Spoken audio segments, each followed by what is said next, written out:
Sérgio, a notícia de hoje é: Gleisi lidera a ofensiva do Planalto para reduzir rejeição entre evangélicos. Eu vou colocar a matéria aqui na tela, porque eu quero mostrar, inclusive, para a nossa comunidade, a parte dessa matéria em que o seu nome é citado. Então, nós temos aqui, repito, Gleisi lidera a ofensiva do Planalto para reduzir rejeição entre evangélicos. E aí a matéria vem, em conversas recentes, pastores considerados progressistas entregaram à ministra um documento com demandas específicas, incluindo a criação de uma assessoria especializada em assuntos religiosos e a realização de um encontro direto entre Lula e lideranças evangélicas. É importante que o diálogo seja feito a partir da massa evangélica e não apenas com seus líderes, afirmou Nilza Valéria Zacarias, da Frente de Evangélicos pelo Estado de Direito, que participou dos encontros em entrevista à Globo. A estratégia do Planalto prevê evitar confrontos diretos com pastores opositores e focar na comunicação com os fiéis, reconhecendo a diversidade desse público, que representa 26,9% da população brasileira, 47 milhões de pessoas. Ministros evangélicos como Jorge Messias, da AGU, têm sido peças-chave nessa aproximação. Ele representou o governo na Marcha para Jesus em São Paulo, em que Lula enviou carta enaltecendo o evento. O pastor Sérgio Duzilek, este aqui que está conosco, avaliou que, aspas para o pastor, é cedo para dizer se haverá resultado, mas o que interessa é o movimento. A equipe de Gleisi trabalha para incluir no diálogo religiosos sem simpatia pelo governo, desde que não sejam aliados de Bolsonaro, que mantém 25% de rejeição entre os evangélicos. Sérgio, antes de te passar a palavra, é impossível eu não colocar aqui na tela a resposta imediata do pastor Silas Malafaia a esta fala de Gleisi Hoffmann. O pastor Silas disse, então: ministra Gleisi quer aproximar Lula dos evangélicos. Sabe quando isso vai acontecer? Nunca. Digo por quê. A ideologia da esquerda é diametralmente oposta dos evangélicos.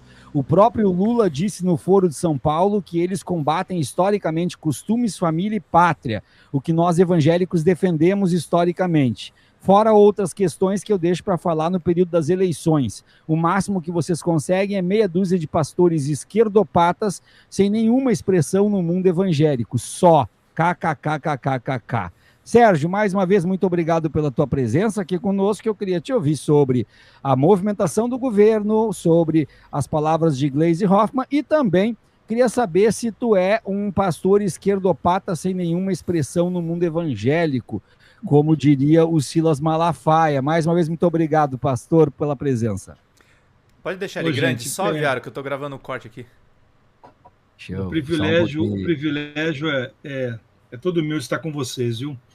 Então vamos lá por partes, né? Primeiro, assim, a Gleisi, ela não foi ouvida pela reportagem, né? Então a ministra, ela foi procurada pela reportagem, mas ela não quis pronunciar.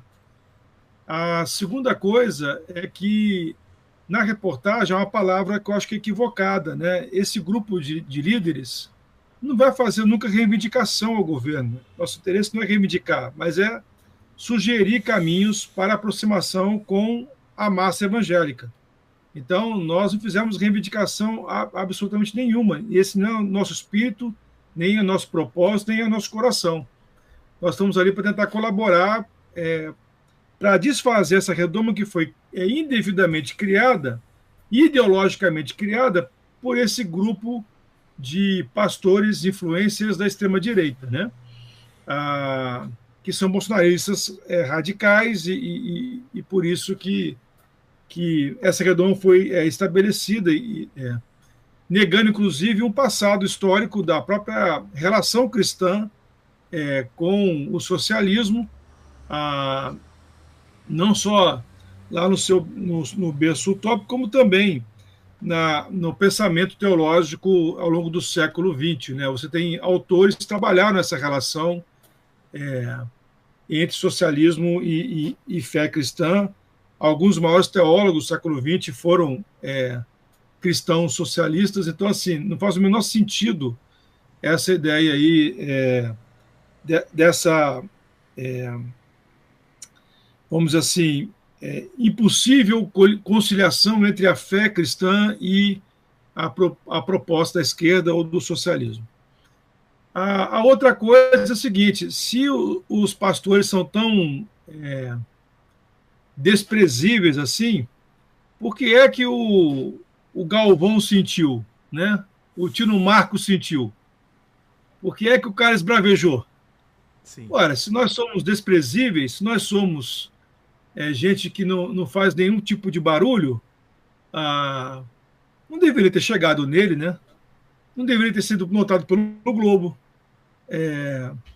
Não deveria ter tido nenhum tipo de reação. Se você pisa numa formiga, você escreve uma história dizendo que você pisou numa formiga? Você não faz isso.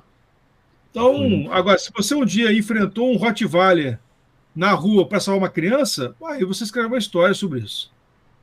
Então, assim, eu acho que o Silas e pastor Silas Malafaia acusa o golpe e o temor de que esse movimento logre algum tipo de êxito e que a redoma, então, seja implodida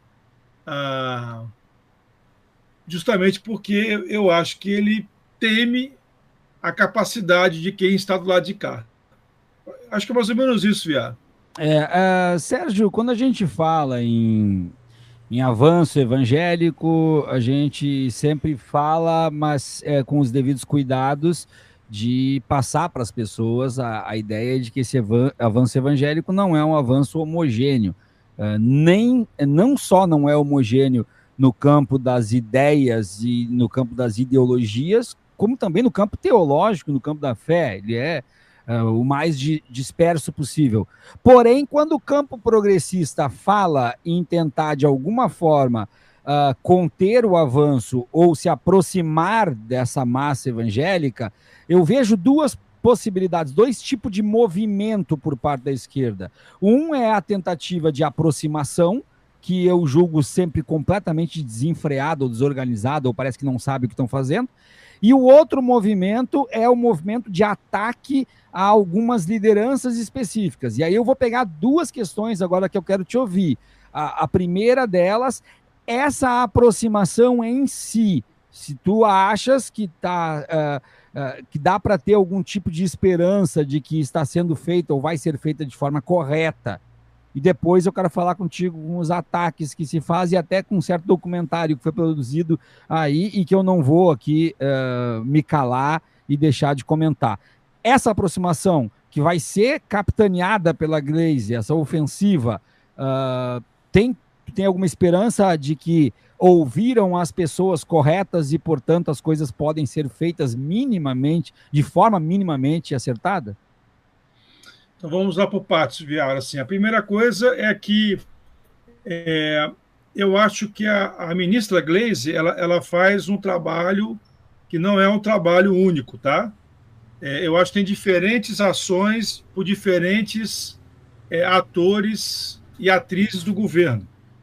Então nós temos assim a deputada Benedita da Silva, juntamente com o ministro Wellington Dias, fazendo uma ação em direção às igrejas. Nós temos o ministro da AGU, o Messias, fazendo uma ação de aproximação também.